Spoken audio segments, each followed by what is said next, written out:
Hi, so today I am really excited to be welcoming Frank, known as Mr. Funkyfit, to our podcast episode. And I think I met you, Frank. I've only actually met you in person once, and I think it was when we were talking on, was it BBC Radio Solent? Was it earlier in the year? I think it was January time, wasn't it? And we were, It was actually, yeah. yeah, I think we were talking We're about, giving away yeah, fitness tips. fitness tips. Yeah. And I was listening to your story. I didn't know anything about you. Like, obviously, we just arrived at the studio. I was talking about my story and what I do, and you were talking about what you do. And I'm like, oh, who is this? Like, this guy's got books. Like, he teaches. Like, and I've seen your videos like on Facebook and on Instagram and socials with everyone like doing the boxing. I'm like, wow. Okay, I need to speak to this guy and get him on the podcast. So, can you introduce yourself and tell us a little bit more about what you do? My name is Frank Mangana, also known as Mr. Funkyfit. And I'm just a motivator. I just make a lot of noise. I train people, and I'm a massive advocate of the fitness game. And I've been in the game for nearly about 25 years now. Wow, 25 years. So, how, rewind back 25 years, how did you get started? Like, what actually inspired you to start working in fitness? Oh, just passion. I was always into athletics and stuff like that. So, it just really led me that way. I started off doing athletics in the schools and winning, and then went and ran county, and then went and ran, just got to different levels of running, and then I decided that I was going to be a trainer, and I wanted to give back to people, and I did boxing as well, which changed my life completely, which is why sort of some of my concepts are really based on the boxing concept. Amazing. So, you have a program, don't you? So let's talk about the program because that's what like I keep seeing all over social media at the moment. And that's kind of exploded a bit, hasn't it? Like definitely like where we live, which is in like the southern region. So what is the name of that class? So I've got a concept. I developed my own fitness concept called Funkyfit Boxing. The concept was designed to target the people that would never go into a boxing gym, because I feel like there's a lot of people that want to experience the boxing, but they'll never walk into a normal boxing gym. And also because boxing changed my life, I developed the concept to target the kids, and then all of a sudden the parents latched onto it, and now we have community classes. We have obviously we're in the schools as well. So up to date, we're in about 17 locations, and we're looking to spread the concept all the way across the country. Amazing. So it's with the pads, isn't it? Like the class I've seen anyway, like the ones that you do with the pads. Like so people like beating the pads on the wall. Like Yeah, so the Funky Fit Boxing Pad is my own product.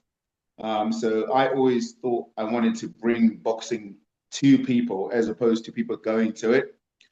So I developed this pad. It's called the Funky Fit Boxing Pad.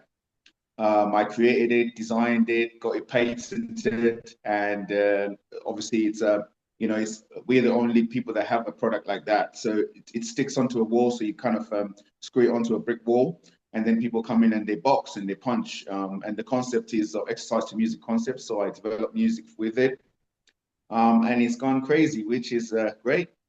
yeah, that is amazing. And how long roughly has it taken you to sort of go from just having that as an idea to actually to now, like where it's at? Oh wow! So a lot of people always think, I'm sure you obviously know this in the business. A lot of people think everything just happens. So I think it was a dream of mine ever since boxing changed my life. So I got into the fitness industry, and then I went into boxing because I went through a little bad patch when I was young, and boxing kind of really helped me to get back to my feet. But I always felt like when I trained my clients on a one-to-one basis, boxing did something different to them. It made them feel different. And so I thought, you know what? I know that these people I'm training in gyms will not go into a boxing gym. So why don't I just start creating something that will help them to get the same feeling, but without being in a boxing gym. As you know, boxing gyms are very they've got fighters, they're people that learn to fight. and there are people that fight competitively. So it's not really an environment for the everyday mom that takes their kid to school and wants to go to a normal boxing, to a normal gym and stuff like that. So I wanted to develop something that people can get the same feeling without being in that same environment.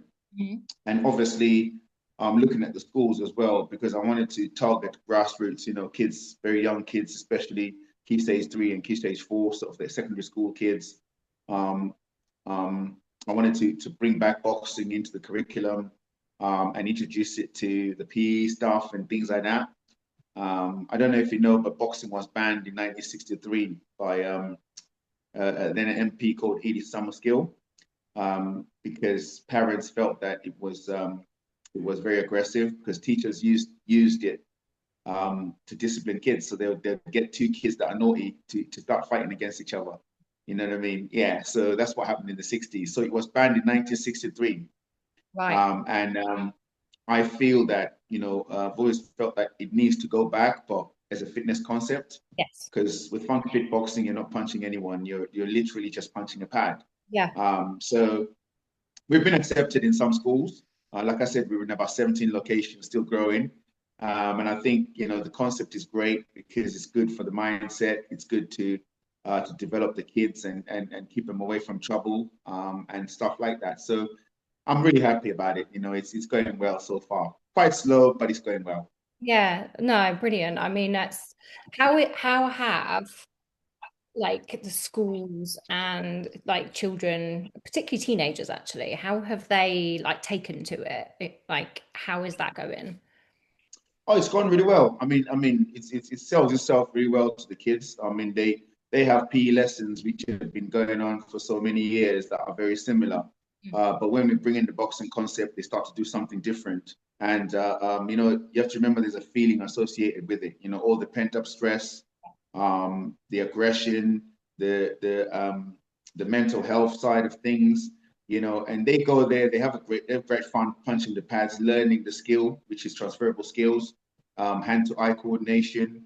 It's something different for them. But I think the most difficult bit, you probably agree with me, is actually getting into the schools because schools have got so much red tape, Mm. and some of the teachers can't be asked to do Yeah. something new. So it's going to be a big fight, which is what what we are out there for in business. So if you're going to set up a business and if you want something to change generation to generation, you're going to have to fight for it. You're going to have to believe in it. You're going to have to be 100% with it.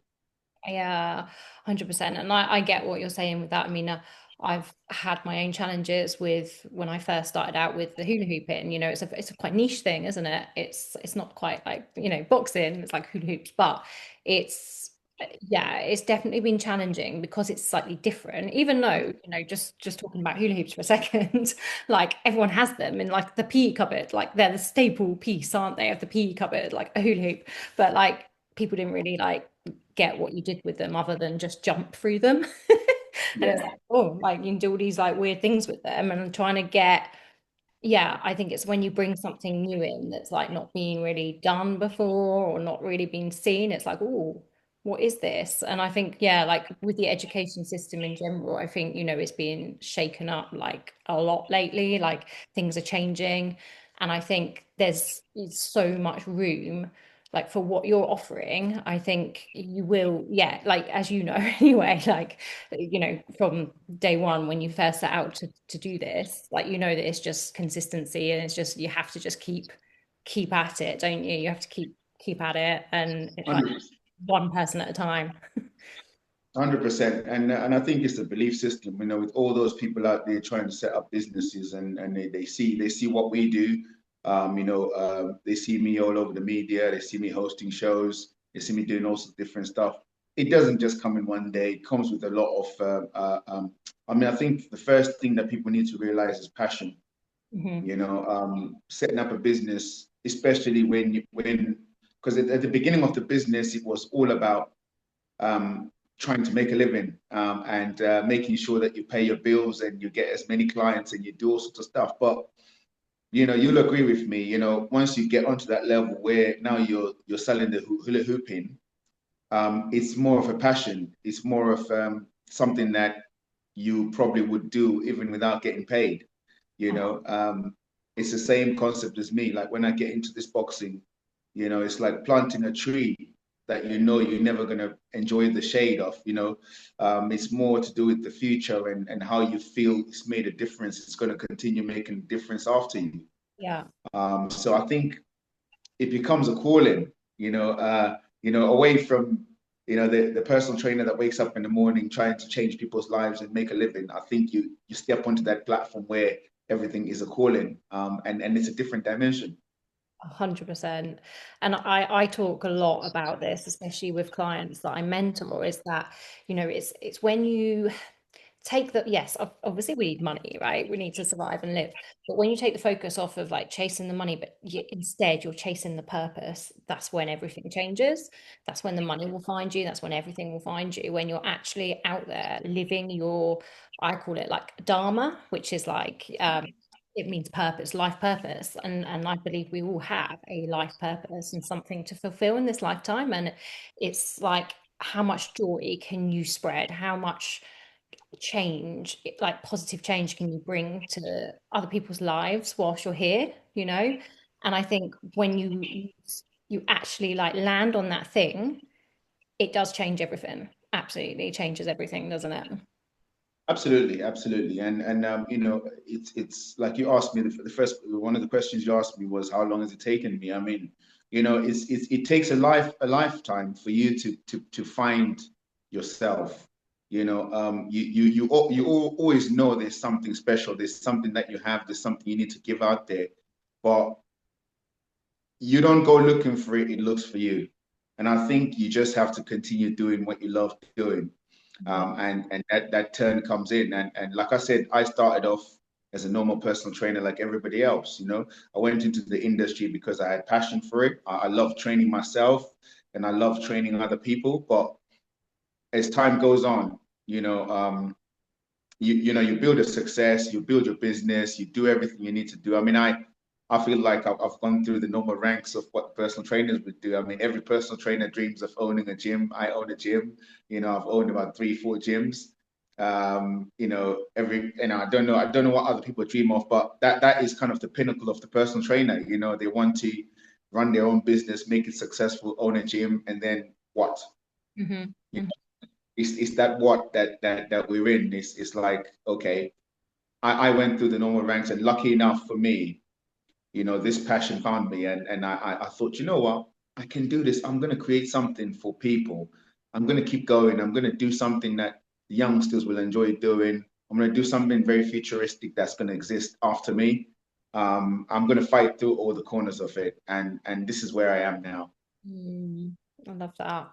And have you found, as you've kind of progressed on the journey, like, yes, there's been challenges, and I like to say, my podcast is like one of them is jumping through hoops. Like, there's been lots of hoops to jump through. But would you say that so many doors of opportunity, like, just open once you put yourself out there and make a decision that you're going to follow your calling? Have you found like there's just different windows of opportunity that sort of present themselves? Um, I want to say yes, but I also want to say no because there's a certain time of my life where there was a certain switch that happened. So I can't exactly tell you when it was, but there was a time when I used to ask for things, because I knew I had the potential. And I used to ask for things like, for example, I'll give you a very good example. I used to ask to go on radio and go on TV. So I'd send an email, I'd look for a contact, and I'd send an email and say, I want to come on radio and I want to come and talk about this, or on TV, I want to come and talk about this. I want to write an article. I've thought about something I need to write about, but I want to, could I please come and present this article, or could you publish it on the newspapers? You know, that went on for a long time, and then I woke up one day and I said, I don't have to ask anymore. I don't want to ask because I know what I'm about. I know my value. I know what information I can provide out there. I'm not going to ask anymore. So what I started doing is I would write an article and I would send it to the publishers and I would say, look, I've got this article. Um, would you like to publish it? If not, it's okay. I'll send it to other publishers. You know, I found out that it was more about the sense of command that I have inside me that I need to command my own space because there's a lot of people out there asking. And one of my, by the way, I do mentorship as well, like you, but I'm doing it by default. At the moment, I haven't got a package for it. So I'm just helping. I'm just like, everybody comes to me, oh, Frank, can you tell us how you've done this or how you do this? And then I end up just giving people that information Yeah. because I haven't got a package for it yet. I'm still working on that at this moment. But I always say to people, stop asking, show people your value and they'll appreciate you. One typical example is the fact that when I started providing people with stuff, as opposed to sitting there and saying, hang on a minute, can I come on your radio station? Can I come on your TV station and talk about this? You know, I felt like maybe there's hundreds and hundreds of people doing the same thing, and these guys receive the same stuff every day. But what they don't receive is content.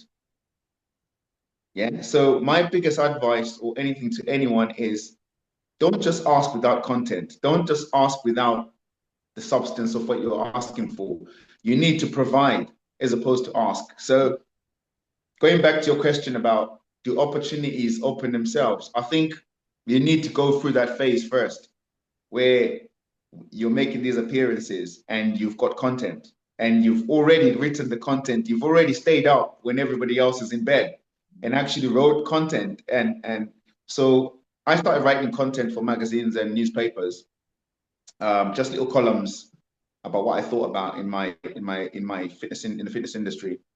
And I supplied them with them and said, "Do you want to publish this in your publication? Um, if you want it, you can have it, but let me know. Obviously, give me the credits for it. But if you don't want it, it's okay. I'm going to send it to somebody else." So I found out that I was getting so many people asking for my articles, different magazines, different, and this is how I wrote my book, Get Motivated. Mm. So I thought to myself, since I'm writing so many articles now, one particular one was a Daily Echo. I used to be a columnist for the Daily Echo for 10 years. And I used to write a column every Tuesday. There was a fitness column day. It was my column. Um, Same thing happened. I started providing them with content, and then they loved the content, and they said, "Oh, people love the content, so do it every Tuesday."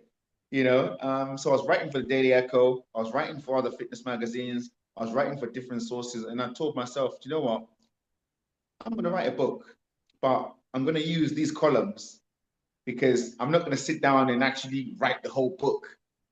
But I'm going to use these columns, but I'm not going to repeat content. Mm. So I started writing and writing, and over the years, I was collecting the columns because they were being published. So it was almost like I'm advertising myself, but I'm creating a book at the same time. So that happened for 10 years. So when people see my book, Get Motivated, everybody thinks, oh, lockdown came and Frank wrote a book in 3 months. You know, I wrote it in 10 years. Yeah. So everything comes together. you Yeah. know, um, every little avenue or every little platform that you put an effort to, it all comes together. Mm. So Like yes, compound effects, I like to call it, is like, like yeah, you're saying about planting that seed, and the tree grows, but it's like compounding over time, isn't it? And actually, you're talking about content, which actually and visibility and adding value, and that actually brings us into what I was going to ask you next, which is for people that are actually setting up their own fitness business or they're wanting to grow a brand and scale it. And what you're saying in adding value, and the visibility part of it is everything. And like you, very similar. I actually wrote a column for quite a long time for a local magazine, and very similar. I actually took a lot of that information and repurposed that and put it into like social media content, into a blog, and then yeah, like you later on a book. And I think people can get in their heads a lot about like content, or, when you are the brand and then you're also the marketer, you're wearing all the hats, aren't you, initially at the very start? Yeah, That's what yeah, causes a lot of overwhelm for business owners and entrepreneurs. It's like, wow, like, but actually, it does get to be easy in a way. Like it actually, I find now, like content comes because you can repurpose it. It's just showing up. It's just having the confidence to put yourself out there as well, isn't it? I think. absolutely. Yeah. So, yeah, that brings me on to what I was going to say. Like, what would your advice be now for someone who is just getting started in the industry? Maybe they want to have their own gym, maybe they want to set up a brand, maybe they want to, whatever it is, maybe want to have their own franchise, something like that. What would your number one tip be for someone just getting started now? Right. So the number one tip is obviously self-belief. You've got to believe in yourself. That's number one. Never ever go and start something out there when you don't believe in yourself. Mhm. Believing in yourself means that you've got to go, you've got to grind, you've got to do everything it takes for you to be successful in what you want. And then mainly pointing to the fitness industry. I mean, this applies to almost everything, I think, but mainly pointing to the fitness industry. Fitness industry is very competitive, and it's very challenging industry. I mean, I'm going to be honest with you, it's very challenging. As much as we're sitting here and smiling because I think we've probably managed to be one of the few people that can claim that we've been successful from the game, but it's very challenging, and it's very cutthroat, and it's very competitive. Um, but out of all that competition, I see one thing that people are not doing is embracing their communities. I think a lot of youngsters now are dreaming of becoming successful personal trainers, but they're looking at a very, very, very flooded space. And, everyone is trying to go online. I mean, weirdly enough, I mean, ask me, I don't train, I don't do online training. I only did it during lockdown because obviously the circumstances forced people to do it that way. But I don't do online training.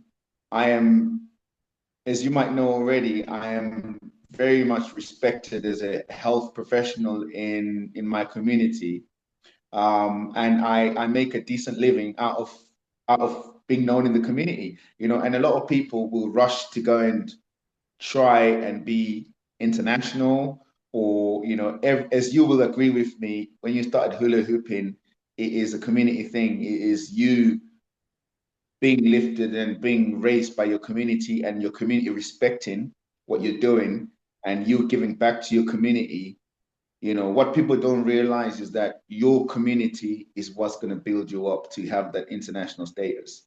You Mhm. know, youngsters out there, don't rush to try and go online and compete with the very, very flooded industry online. I mean, I was talking to some youngsters. Like I said, I do mentorship now for youngsters out there.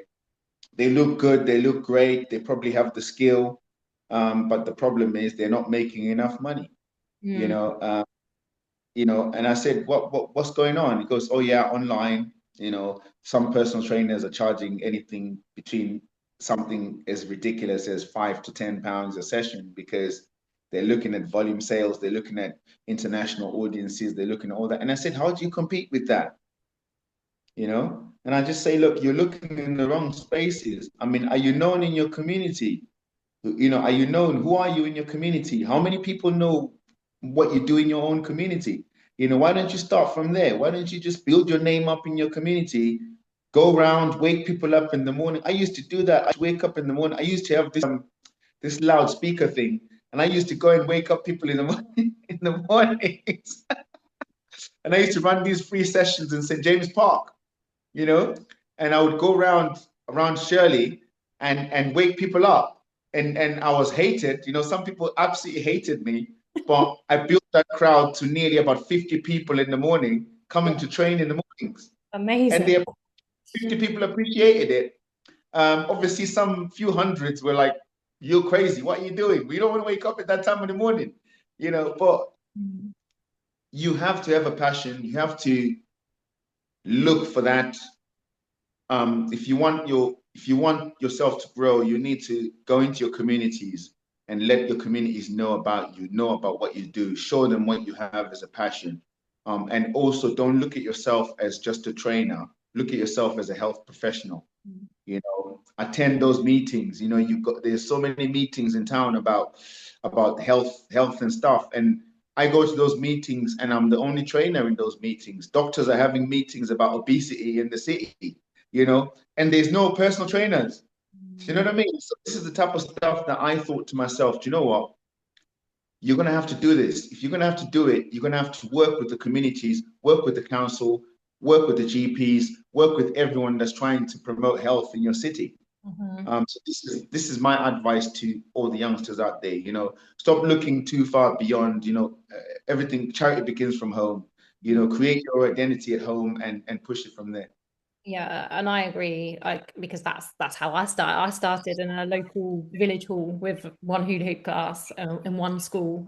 It was my daughter's school, and that's how I built myself in the community. And from there, like, yeah, you have to start, like you say, with building something. I think, unfortunately, social media is great. I think it's great, but I think it also does give people a little bit of the wrong expectations. So, like, especially when you see all these influencers, with thousands of followers, and then people just think, oh, I can just build that in a day. It's going to be easy.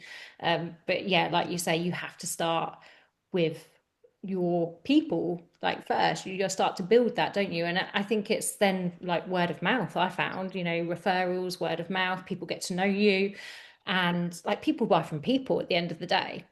And I think, like, that's how you grow. That's how, like, I look at a lot of businesses. Like, my mum had a hair salon, which was my nan's actually before my mum, and that was in our community, and they grew that, and that managed they had that for 60 odd years because they were like a core part of the community. And I think that's where it starts, like you say. And there's no reason why you can't think big, like you have and like I've done, but that is a process. It definitely is a process of, it's compounding over time. It's a process, and I know that there's some people that will have what you call a lucky break, and get that way. But I think don't base yourself on that. It's like basing yourself on winning the lottery. Mhm. I think you need to build a really strong foundation base for your business, and you need to really, really know that it is solid. Like I'm never gonna stop doing community stuff. As much as busy as I am, running around trying to get my product and my concept to be as big and international as it goes, I still keep myself connected to those people because they're the ground, the foundation of my success. So I think, yeah. So many youngsters, don't overlook yourself. Also, the other biggest tip that I give to other young personal trainers is it's not about you. It's about the people you're working with. Yeah. I was mentoring a young lady who's your early 20s. She's getting ready to hit the industry. She's got everything it takes. She's very confident. She's very brave. She wants to do this, and I think she had something like 12,000 followers on Instagram, and a certain amount of followers on TikTok and all these type of stuff. And then I said, but you've got, if you look at your followers, right, that's more than what I've got. But are you making money? Mhm. She's not. Yeah. So I said, what you need to do now is you need to be real with yourself. You need to look at these followers and ask yourself, who are they? Which dynamic, where do they come from? And what are they interested in? You know what I mean? Because all you're going to get is people that just follow you and they have different interests, especially with young females. If you're going to be out there doing squats all the time, and you know and all you're doing is just filming yourself doing squats, and all these people are following you for that, then they're following you for the wrong reasons. I think you've got to get to a point where you grow up a little bit fast. I understand you're only 21, 22, but the industry doesn't have any business, doesn't have any there's no forgiveness in business, you know, because you're going to sit back one day and think to yourself, oh, all those years I've spent and I've got all these people, it looks great, but am I actually making a living out of it? Am I making money? And this is what I was telling them. I said, look, most of these guys are probably these clients, and she did have a massive male audience. And I said, the truth of the matter is, it's probably something you won't like. You've got the numbers there, but they're not really looking at your training. They're not looking at anything. They're looking at something different for their own interests. But the bottom line is, you got to monetize everything. And if you want to monetize the fitness business, it's not about you doing squats. It's about the people that you train talking about you. It's Yeah. about showcasing how much fun they're having when they're training with you. You know, keep yourself out of the picture, and people will talk and they'll talk to each other, and you know, that's one of my other biggest advices to young people. You know, it's a cutthroat game.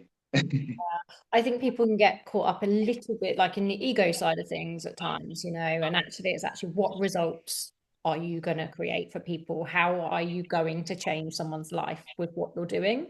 How are you going to improve someone's life? Like, why should someone invest in you? And that I think, you know, again, people I sort of mentor, is always like coming back to like what results are you creating, and show people evidence of the results you're creating, and then they'll start to Absolutely. buy, they'll start to give you money, you know, and that's how you monetize is results. Definitely, and you know, it's not that difficult. Start with one person. Don't start going for volumes of people, because it's not about the volumes. It's about that one person that you change their lives. They're going to build up two people. You know, they're going to go and talk about something else. Put your focus on one client. Train that one client really well. You know, give them everything they need. You know, give them the best service you can ever give them, and they'll go and talk about you and get the second client, the third client, the fourth client, and eventually you've got so many people and you've got numbers in classes that people can't even get into your classes, they can't into your sessions, and that's how it starts. Yeah, that's the power of one. I like to call it the power of one. Yeah. Yeah, no, that's amazing advice. Thank you. And then you've just mentioned your book, and can you just talk quickly a little bit about your book and also where people can actually buy the book if they want to read it? So I'm writing a second book, by the way. Like I told you last time when I saw you, I'm writing. This one is a little bit difficult to write. I think it's because I am actually writing about myself, and what we're talking about today is everything I'm writing on there because, like I said, you know, the mentorship journey is coming naturally.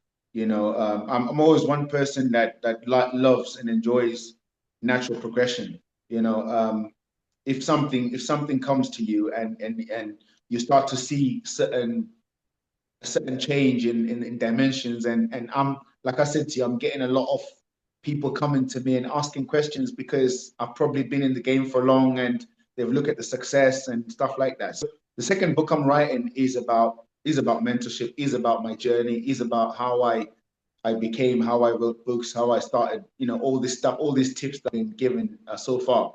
But the first one, Get Motivated, is more to do with how I've trained people, my clients, the mind coaching of somebody wanting to exercise. So this you'd probably say is a book that I wrote for customers or people that want to start their fitness journey, and how they can maintain their fitness journey. All the frequently asked questions like, you know, how do you lose moves? How do you get moves? Do you, you know? So the first chapters of the book are to do with the mindset. I'm a very massive advocate of the mindset because sometime during my journey in the fitness industry, I decided that I discovered that I needed to learn more about the mind. So that's how I went into mind coaching, because I believe that you can train someone, anyone can train anyone. You know, you can train a client so much that they can crawl out of the gym. They can't even walk out of the gym. But it's when they get outside that gym and they light a cigarette and crawl towards McDonald's, then you're failing. Okay. So how do you coach that person to make them realize the value of what they're doing, and how important it is for them to have a lifestyle of being active and fit and healthy without getting into those habits. Mhm. So I became a mind coach. I became a life coach. I then studied that.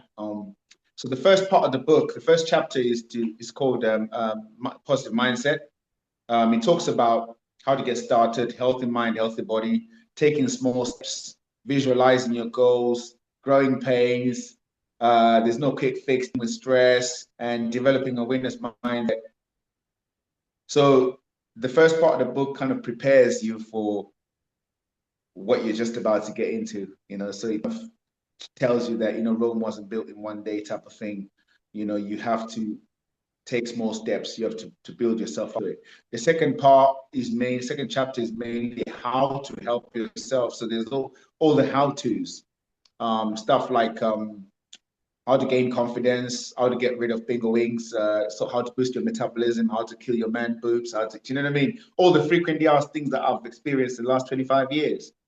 And then it goes on, it goes on to like your health, cut down the sugar, and I've got also chapters up to the point where I've actually got chapters that have exercises and workouts. So there's home workouts, there's gym workouts, there's all sorts of stuff. So I really based it on the industry, and it's done really well. So I launched the book in 2020. I think when during lockdown, during the last end of lockdown. So when I launched it, I self-published because obviously there wasn't any publishers at the time or anything like that. So I sold my book on Amazon. So I've got loads of copies that were sold on Amazon. I have got loads and loads of books that were sold. Remember, I said something about the community. So what I've done with the book is I've made it really, really original and authentic by featuring pictures, images of people in my community featuring in the book. So I have hundreds and hundreds of people that were members in my gym, my clients. So during your session, sometimes when you take photos, when you do interviews, when you do stuff like that, that's another tip that you need to do as a young personal trainer is you need to make sure that you document your journey. Sometimes when your client is doing a squat that you've taught them to do, maybe just film it or just take a photo of it and just document it. And that's what helped me. So I take photos of classes. As you've seen, I have videos every single week of my sessions. Stuff like that helps you because it helps you to build a portfolio of what you're doing. So Get Motivated is the book that was developed for the Hampshire people.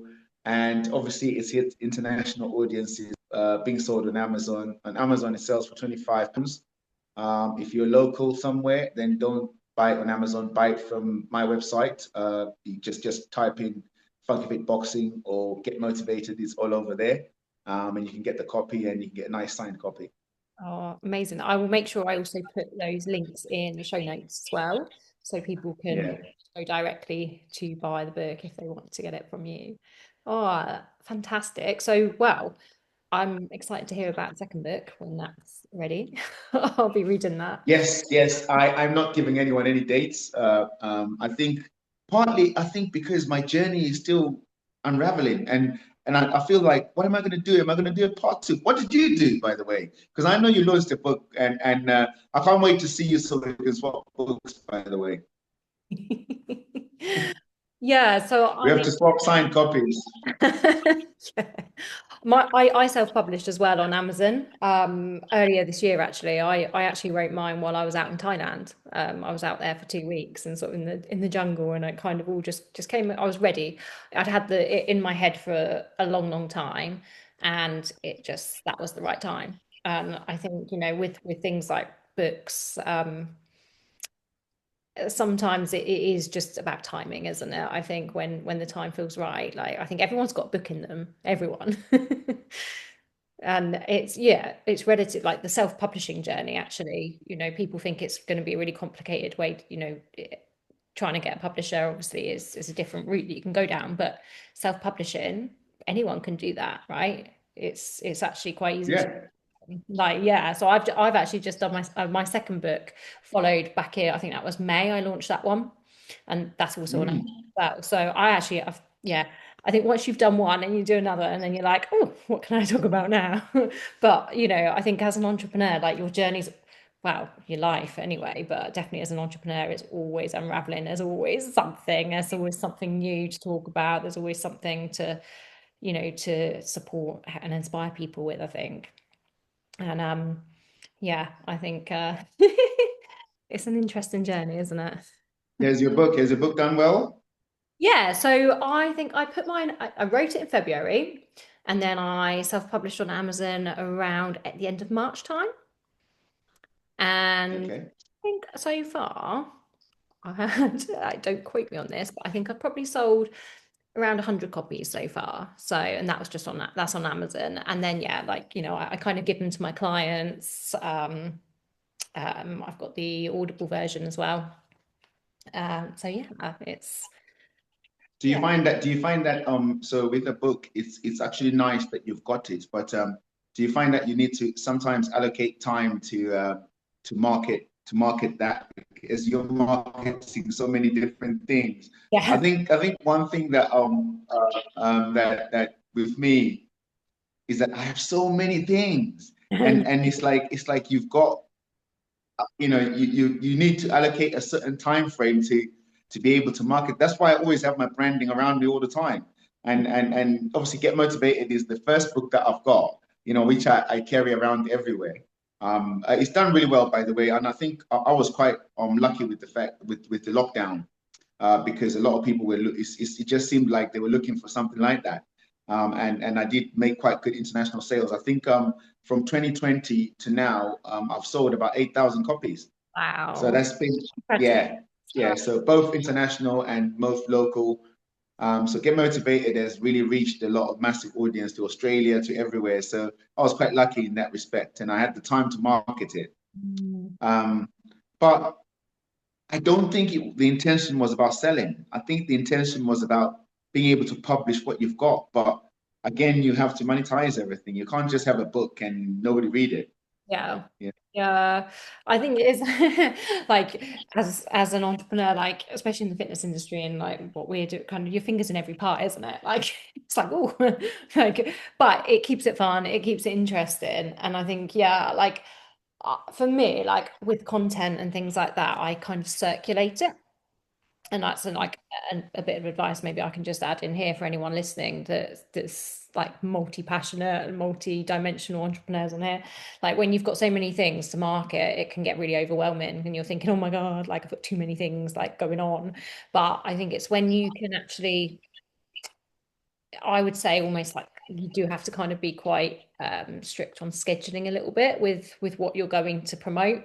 So I would talk like for the next 5 posts on social media, for example, I would talk about just one thing, like say the hula hoop training, Mhm. the instructor training. Then for the next 5 posts, I might talk about the book. Then for the next 5 posts, I might talk about mentorship. And then for the next 5 posts, and then repeat, and it's rinse, repeat. But like obviously keep it interesting, keep adding that value like we were talking about before. You've got to keep doing that as well, and keep connecting with the people you're talking to. How do you split mentorship with your currently running business? Mm. That part, because like I said before, mentorship for me is happening by default. I haven't set a package for it. I'm happy. By the way, anybody out there that's seeking mentorship, that Mr. Funkyfit to mentor them, this is the right time to try and catch me for free because it's not going to happen any longer. I find that in so many people, and just done a big project, Future Fit actually. No. That's going to be out in the next couple of months, and I think I'm going to be working with them to try and mentor some trainers coming out of there. But like I said, it's not packaged yet. So if you want to reach out, I'm sure Hannah's available. I'm available. I'm still giving bits and bits of advice. Everything is not put it together, but Hannah's got everything put together. So it's I don't know how I'm going to split it with my everyday work. I, you just start to, and like you, mine just came as default. Like it wasn't ever in my plan. Like you, people just came to me and they were like, "How have you built a brand? How have you done that? How have you done that? Like, what do you do?" And that's when it's like, oh, okay. Like a mentor, a true mentor is someone who has walked the path and come through the other side, and then can like actually just be that guide to take other people through that journey. And I think that's what, like, I really value mentorship. I have a mentor myself. I'll always have a mentor, like always. I think there's so much value in it. It's just great for accountability. It's great for, if someone, for me, like having someone who has reached the goals where that I haven't actually hit yet, and actually for me to be able to calibrate to that level is everything, because it's like, that person inspires me, I want them to mentor me, and I think that's what a great mentor is someone who's walked the path and can show someone else how to do it. Absolutely. And one thing I'm going to add on that is you need people, youngsters out there, or anybody jumping into industry, whatever industry you want to jump into, you need to hunt those mentors down. You need to look for them. They don't just come to your doorstep. You've got to hunt them down. I have an example. Before I created my, because Mr. Funkyfit has a character as well. I don't know if you've seen, but there's a character with the pigtails guy with the red and socks and everything else like that. So every festival or every show I do, I go to the Mr. Funkyfit character. Before I developed that character, because people gave me the name Mr. Funkyfit first, and then I took the character later on. I thought, you know what, I'm going to embrace it and develop the character. Um, Before I developed that character, there was one person who has built the most success and who's very well known in the industry, who has dominated the industry in this country. And that's Mr. Motivator. Yeah. Yeah. I just wanted to know how he's managed to, because he's captured something that a lot of people haven't. Like even up to today, if you talk about legendary trainers who were on our screens all the time when we were young, and the person that everybody knows is Mr. Motivator. I'm not overlooking all the other trainers that have made a great success. Obviously, there are some really really great names out there. Some of them are good friends of mine, but there's just something about Mr. Motivator that I thought is different from some of the trainers that were out there. It's because he had a character with his name, It's very and he knew how to. band. All his outfits and everything. He knew how to. Absolutely, but he knew how to engage every generation. He knew how to engage the kids. He knew how to engage the adults, and everybody speaks about him even today. I mean, I see him around anyway. He still does in pieces, but he disappeared to Jamaica for a long time, and people still talked about him. So I knew that that's the person I need, because this is before I started going to TV. I got invited to TV channels, and I thought, do you know what? I'm boring. This is boring. I need to create a Mr. Funkyfit character. So when I go TV, people remember the character.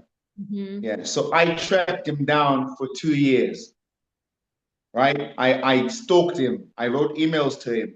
I said, next time he comes to England, I've actually got an email that when I was asking him, I was saying, look, I'm happy to pay you for your time. I just need to talk to you. I need to find out a few things from you, and I need to meet you. And eventually, he agreed to meet up, and that was the best breakfast I've ever had. Really, I sat down with him, I had breakfast with him, and he just literally gave me all the tips of how you can how you can keep your character and how you present yourself and things like that. That is very invaluable. So I recommend every youngster out there to come to look for a mentor and look for someone like yourself who's on that mentorship trajectory, and go and find out how it's been done, because sometimes you think you know, but the truth of the matter is those who've walked the path will know a lot more than you do. Oh yeah. And I think the great thing about mentorship is that you can help people like get there quicker as well, because we've made the mistakes, we've done the things that, like, probably the long way to do things, where actually I found shortcuts since, so I can show other people how to take that shortcut. Um, like one example, just quickly, I think I remember when I registered my brand back in, I think it was 2013. I didn't know anything about limited companies and registering and trademarks and things. And I had so many different names for different classes I had at the time. I went and registered them all. I remember, like, I was like all these letters from Companies House coming through the post, and then I googled online and like trying to work out what on earth was going on. Got myself an accountant after that, but it was like, oh, Hannah Murphy is like one of the the youngest people in the UK with the most trademarks. Like, what? None of these things are even making money. Like, what is this? And it's like, Yeah, I had no clue at the time about any of that, anything to do with that. Like most people wouldn't with there. You find out as you go. But yeah, when you've walked the path, you've made some of the mistakes and things, you're like, okay, no, here's how we do it. absolutely. And yeah, so all the youngsters out there, everybody's doing it, going in the game. Get a mentor, find out some information. You don't know everything. Always, you said, always look up to somebody who's done what you want to do. Don't ever think that, the guy that you're with in the gym is every day coming in the same struggle as you, he's going to help. Of course they are to a certain level and a certain degree, but you remember you're on the same level for a reason. Yeah. You know, if you're talking to a senior personal trainer that's in the same thing as you have to also still remember in the back of your mind that he's still in the same building for a reason. Okay. If you want to grow bigger than that, you want to grow out of that same building, you need to be looking outside the building and looking for people that have moved up and walked the path. 100%. Yeah. Wow. Okay. This has been a really great. I feel like we could carry on talking about so many things. I Absolutely. think when your next book's ready, I think we should get back on and talk a little bit more about that. And I'd love to talk to you more about mindset as well. Because I think that's like such a big thing, and that's probably like the main piece of business, really, isn't it? um and fitness, and actually overall like everything in life. But obviously we can't talk forever, so I'm going to wrap it up now, and thank you so much. And I know you've just mentioned Absolutely. links and where we can find details of your book, but what I'm going to do is share everything in the show notes, also about where we can find your classes, your website, and also your social media handles.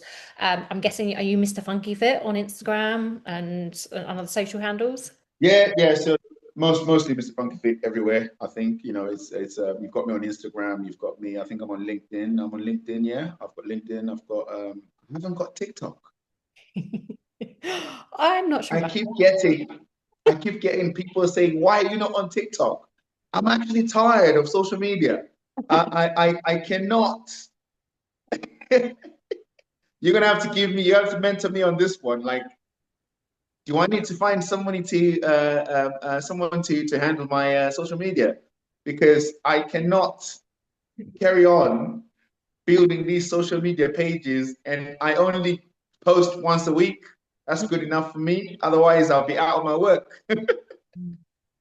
Well, that's it when you're wearing the hat everywhere. I think like once you get to a certain level, like I actually do have someone that does social media for GlobeFit, but then I like to maintain my own social media, like for my own personal brand, my mentorship, because I feel like no one can really use my voice like I can and really say what's on my mind. But obviously for GlobeFit now, I Yeah, have people that help me with that.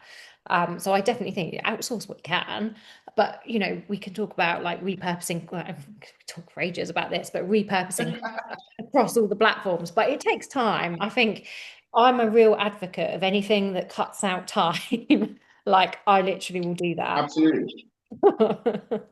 Always. I mean, Like, I told you I'm in my therapy space here.